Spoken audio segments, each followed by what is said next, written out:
Good evening, everyone, and welcome to the virtual Perez Art Museum, Miami.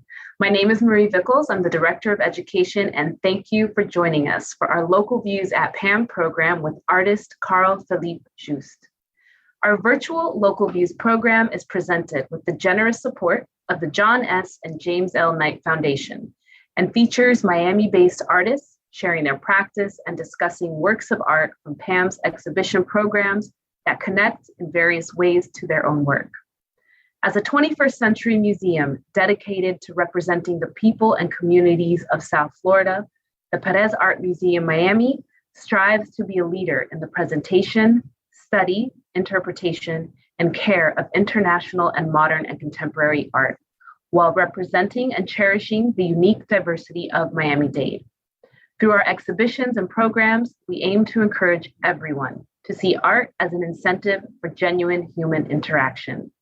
Tonight, I am so happy to introduce Carl-Philippe Juste, a Miami-based photographer making work that aims to share our complicated and many-layered human experiences.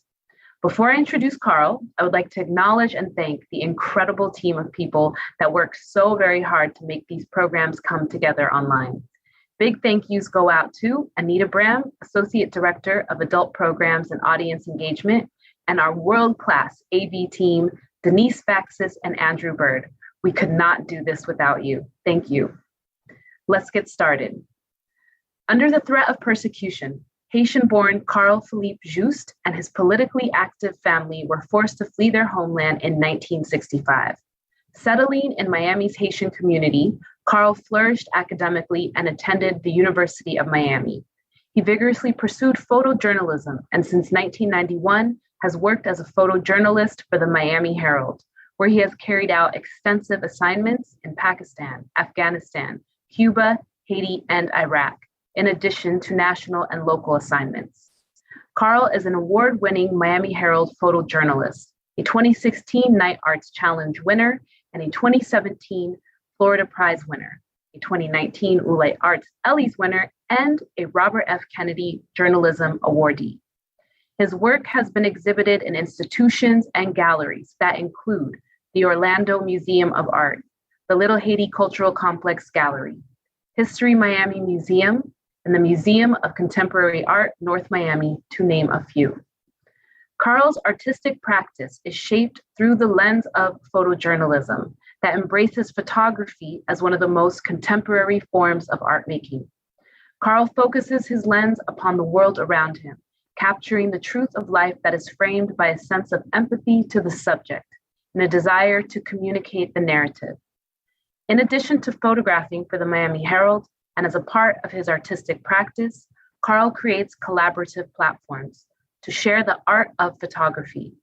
He is one of the founders of Iris Photo Collective, a collaboration that seeks to create a new context with the members that are photojournalists of color, documenting the relationship of people of color to the world.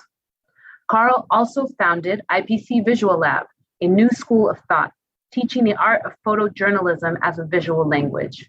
In 2019, Carl opened IPC Art Space in Little Haiti as a creative incubator for artistic exploration. As you watch along this evening on Facebook or YouTube Live, please post questions for Carl in the comments section. He will try to answer as many as possible in the Q&A portion of this evening's presentation.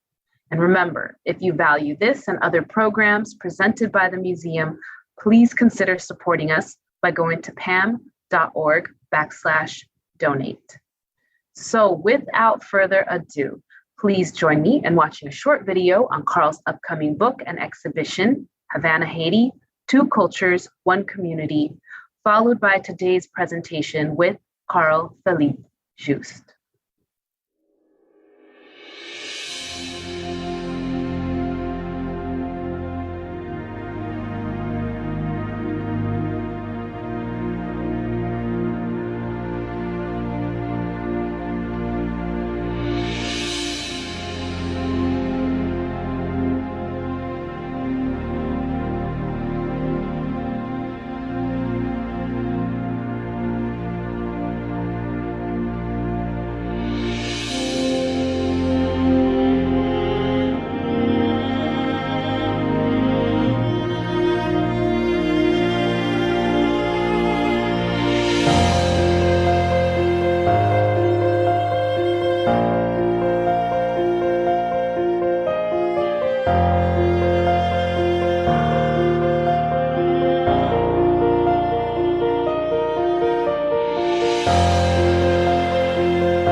First, I'd like to thank Pam for this wonderful opportunity to speak about my work.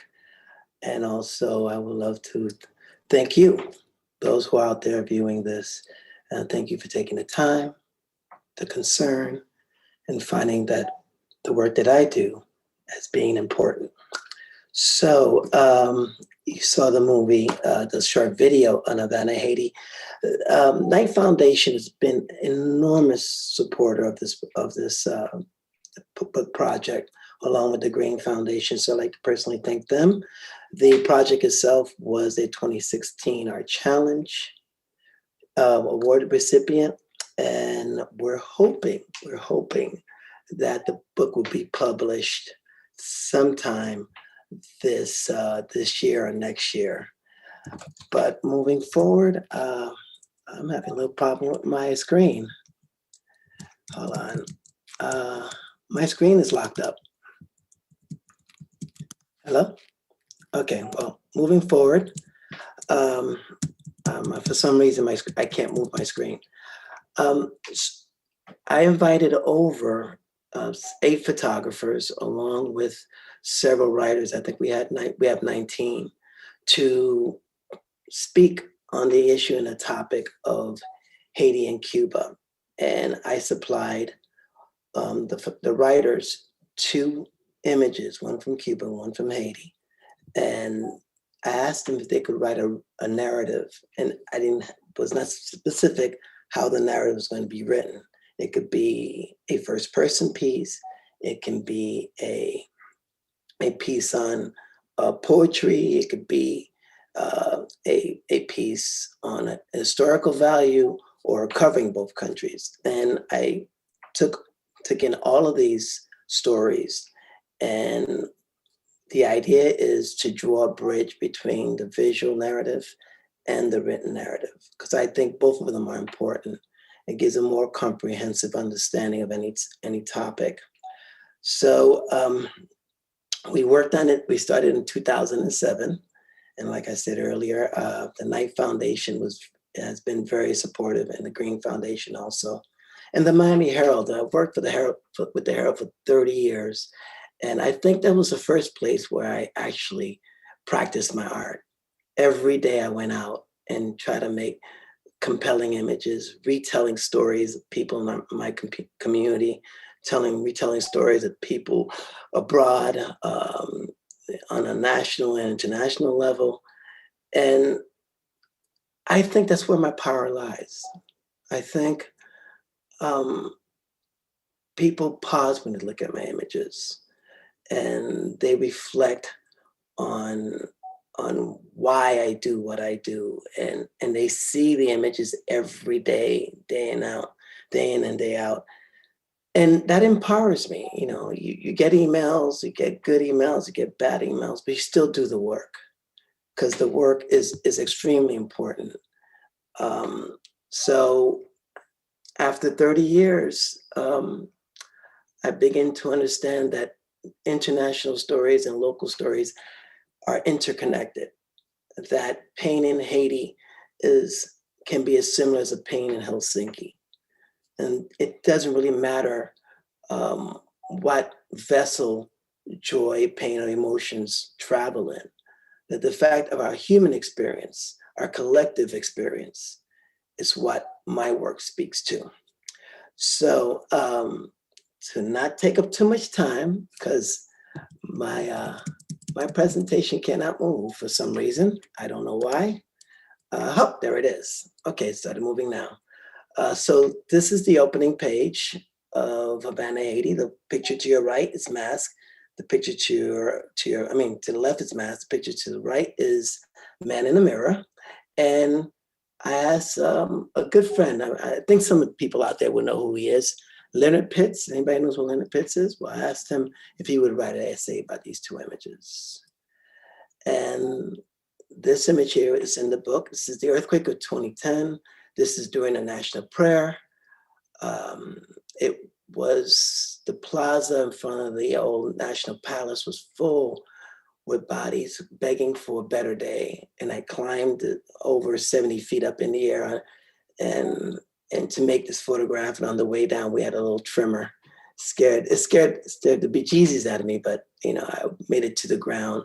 But I felt it was important that you see the scale. Another image here, which is also part of the book, is people gathering up to the left to get water.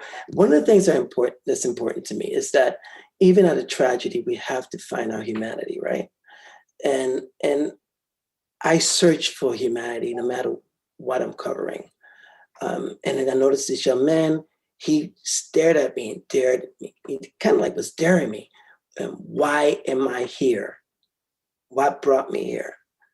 Why? We all know the earthquake was the result of people finding relief, but the poverty is not a result of the earthquake.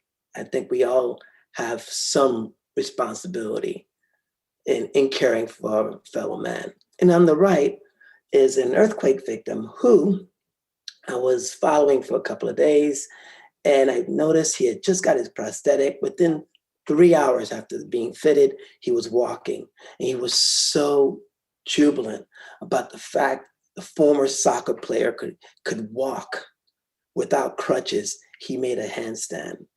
And I referred to his picture as one leg up. And then again, this is the counterpart in Cuba. The picture to your left is called Legacy. It's young children actually inside a nursery, a kindergarten in old Havana. And Castro, this space was once a school for the elite, and Castro had turned into a nursery for young children. And you can see the different colors of Cuba in this image. And then to the right is KISS. Again, always trying to look for the positive wherever I can find it. And I didn't even notice the American flag until I got back to Miami and made a print. And I just thought the passion in this photograph really caught my attention, and it begged that I make an image. So why do I do this? Well, I'm going to show you a video on a project that I did in conjunction with the Miami Herald, the Coral Gables Museum, and Artist Photo Collective. The Coral Gables Museum came and asked me if I would be interested in documenting the Lincoln Memorial Park in Brownsville. And I said, sure, if anyone should do it, it should be me. So I assembled my team, and I'll talk more about it after the short video. Down a forgotten street in a forgotten neighborhood sits a forgotten place. And no, that's not entirely fair. The people who live and conduct business in Brownsville, who have loved ones interred in Lincoln Memorial Park Cemetery, would likely protest that they have forgotten nothing. Lincoln Memorial Park is an amazing case study into the African American experience in Miami. It is very telling of the situations that blacks were put into, not only in life but in death. Is very revealing into the sorts of policies that were in place that would not just segregate people in life, but would also segregate people in death. In the early years, black folks and white folks were not buried even if they were buried in the same cemeteries, there was a section for the black folks, usually in the back of the cemetery. That's the way the City of Miami Cemetery is set up. In fact, when the City of Miami Cemetery filled up, they dug up bodies from that cemetery and took them up to Lincoln. You have Jim Crow when you're alive and Jim Crow after you're dead. Meaning a segregated southern town where black people lived and moved largely unseen, and the racial mores of the Jim Crow era were enforced by the law, the fist, the gun. And it was built to meet a growing need to bury the black population in Miami. There was a cemetery called Evergreen Cemetery, which was founded in 1913, and at a certain point, half of the lots were sold. So there was a growing need for burial plots for African Americans. That's where Lincoln Memorial Park comes in. Lincoln is the final resting place for an estimated 10 to 30,000 African Americans, lynching victims and millionaires alike, pressed together in the equality of their legal inequality. Nearly 100 years after its first burials, the graveyard is a misbegotten jumble of tombs, the names of occupants scrubbed away by years of sun and storm. Lincoln Memorial is a black cemetery in Miami, Florida, and it's where my mother and father are buried. That cemetery was founded in 1924. It was established by a man named Kelsey Farr, who was a black man who was Miami's first black undertaker, south of St. Augustine. I'm a third-generation Miamian and a genealogist by avocation, and I had never even heard of Lincoln Cemetery. I'm embarrassed to admit. And we went out there one day, and I was just taken away by it. It was quite obvious why, at one point, it was marketed as the most beautiful colored cemetery in the South. One problem that was apparent in those days was that insurance companies would not sell burial policies to black people. So a lot of black folks buried the folks who had passed on without any plan or any financial effort. So for that reason, almost from the beginning, that cemetery was in a financial crisis. In that sense, the tale of Lincoln Memorial is not yet a success story, not yet a story of the ragged and unkempt made to shine like new. It was amazing. I mean, it was high brush. It was like looking at an island that never been touched before. Actually, like when you first come in, you had 10 feet tall bushes. I mean, you had an area that ain't even been touched in over 30 years to the back of like, what I say like A4, A2, and I call those areas that's to the north side of the of Lincoln Memorial. I mean, it was crazy. We're seeing all this weeds, debris, dead animals, vines everywhere. I mean, it was a sight to see, man. It was really, really unbelievable, really. And when Kelsey Farr took over the cemetery, he left it to his goddaughter, Ellen Johnson. My auntie passed away and I inherited. She passed it on to me. And my mother was pregnant with me, working out here, and I was practically born and raised out here. A lot of the people that are buried there actually helped build Coral Gables. And we think of George Merrick and give him his more than fair share due.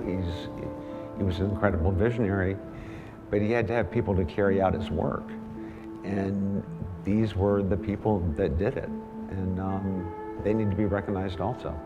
One of the most tragic things about Lincoln Memorial is that we have people out there who died for this country, veterans, who we cannot find where they're resting in that cemetery. And that's a great disservice to the country. I've been taking care of this cemetery since 2013. It's been very hard, very, very hard.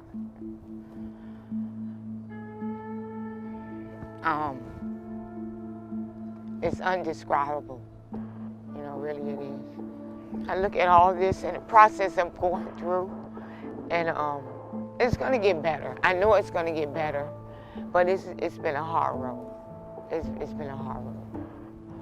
It's gonna take some time, and they're here with me, and they're not gonna go anywhere. And that's the good part, you know? They're not going anywhere, and I'm not either. This is Lincoln Memorial Cemetery, final resting place to the millionaire, the lynching victim, and the Tuskegee student whose mother died. Here, a shopping cart sits abandoned in the weeds. Here, the fence sags under the weight of its years. But here, too, fresh bouquets of red and gold flowers adorn a few of the tombs, and small American flags hang limply in the posts of that tired fence, their faded colors barely stirred by the breeze.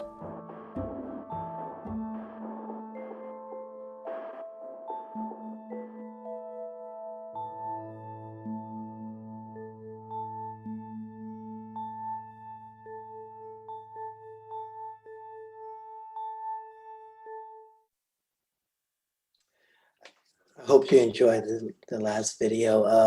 I couldn't do this kind of work without the training that I got at the Miami Herald. That was my first big studio, and it was the pages of the Herald that allowed me to put my work out there. One of my favorite pictures is of Arthur Kennedy taking a break after spending the whole day of chopping vines off these graves. And in order to find the graves, you have to remove all the vegetation that's on top of them in order to claim them back. So what's next? Well, we have a couple of projects coming up. We have Tales of Transformation at IPC at IPC Art Space. I have so many things I'm doing, I get confused. Which opens on the 10th. We have a project called Defiance, which I'm working on hopefully for February of 2020. And then we have Imagine Visions of Hope, which is a directly product of the COVID pandemic. But let's take some questions, because I'm sure there's plenty of questions out there. So please ask on. Thank you so much, Carl, for that amazing presentation and for sharing those videos with us. The audience is being a little shy, so while they get warmed up, I just wanted to ask, maybe this is too logistical, but how do you balance your work with the Herald with your personal practice, and like how do you integrate the two and spend time on both and find time for both in your work? I think my work for the Herald is personal. I don't segregate the two. Right. No more that I could segregate my race as being a human being. I have to be both at the same time. And like I said, the Herald is an amazing place to retell stories of people who look like me, who have common ground that I tend to have. Is a place where we can have really informative discussions, and that's no different than a gallery or an art space. And I think a newspaper is an art space. It's where ideas are exchanged, is where facts are shown, and I'm proud of my work with the Herald. So I never separate the two. Yes, I make time for family. Of course, I have a boy and I'm married, but my son understands my purpose of my work, and I engage him with my work. So that is how I balance the two. Amazing. Thank you. And I think it's super interesting that you're also part of a collective. Could you expand a bit more on how Iris Photo Collective was formed, who's involved, how you all work? Yeah, in 1998, out of frustration of the lack of narratives of people of color, myself, Andre Chung, back then of Baltimore Sun, Clarence Williams of the LA Times, and Pablo Martinez Monsiváis of AP decided that we're going to be the change that we desire. So we started working on projects that spoke to our truth and to our narratives. And we try to work on projects that brought people together. Because I believe if you can make the foreign seem familiar, you have a less of a chance of labeling someone the other. And the visual language is my primary voice. And I want to use that voice to that end. Thank you. We have a question from Barb Martinez. They asked, what got you into photography? I don't think I got into it. It got into me. I went to college. I went to UM on engineering as an engineering major, and then turned that into a psychology major with a photo minor. And it's my love of images. It's my love of dreams. It's my love of the narrative. Music were my books. Songs were my books. So, it was a natural fit for me. And I continue to celebrate that pursuit every day. Thank you. We have a question from Odalise Valdivieso. They ask, how your personal story has influenced the view or focus on what you capture? Oh, my personal story. I am an immigrant. I've been labeled the other. I'm everything that I feel that America has not lived up to. I am the deferred dream, and I work every day to make that dream come true with my own power, and with, of course, I do nothing alone. I do everything in terms of a team, and I am very grateful for art stakeholders like the Knight Foundation, the Miami Foundation, Oolite Arts, the Green Foundation, the Haitian Culture Arts Alliance. Art is in my blood. It's in my spirit. And I hope my legacy I leave behind is not a bunch of beautiful pictures, but maybe a bunch of beautiful memories. Amazing. Thank you. Let's see, we have a question from YouTube. What is the future of photography and videography as it becomes accessible to everyone via smartphones? I think it's an amazing future. But I think the future is bright, but much is given, much is required. I think there's a sense of responsibility in truth telling and being very clear the information that you're sharing. I have been on the opposite end where I've seen things which have not been truthful. As creators, we need to be extremely careful that we identify what we create. And if we do that, I think photography, because the visual language is your primary language. Everybody's bilingual, right? You learn the visual language, then you learn the spoken and written language. So that is a connecting force. When they come after, when dictators and autocrats come after messengers, they tend to come after those who can visualize. Right. So. Thank you. And just before we close out, if you could tell us about upcoming projects, anything you would like everybody to look out for, what's coming up?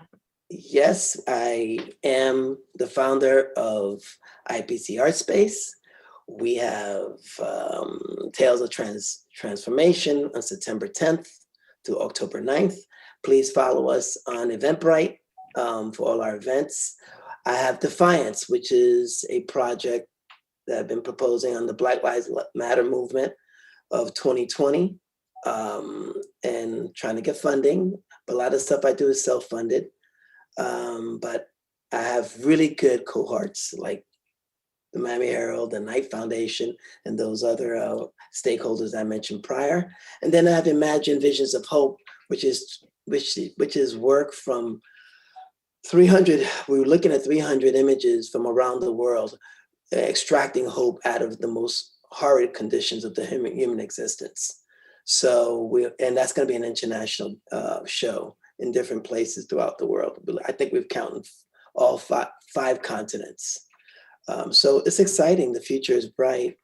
The work is hard and the road is long, but I like to go on the road. I like to travel on the road that's not traveled by the multitude. So I'm good with that. Mm-hmm. It certainly is. And we're all looking forward to continuing to follow along and follow your work. So we can't thank you enough for sharing with us this evening and leaving us wanting more. And just thank you so much again for sharing, and we'll be on the lookout for what's next. Thank you, Carl. Thank you so much to all of y'all. Thank you, and everyone have a blessed evening.